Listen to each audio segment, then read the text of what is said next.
Nel processo Tetris che riguarda il comune di Agrigento, oltre al sindaco, anche il consigliere comunale Giuseppe De Francisci, un caso raro, si costituisce parte civile. Sì, è un caso diciamo particolare che sostanzialmente dà dignità alla funzione di consigliere comunale.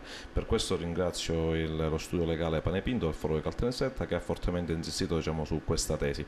Sostanzialmente viene riconosciuto come parte lesa anche l'organo consigliere comunale.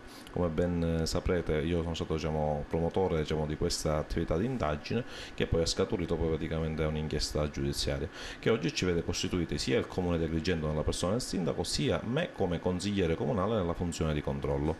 In caso dovesse esserci un effetto positivo e quindi potrebbe avere un risarcimento, ecco cosa farà De Francisci?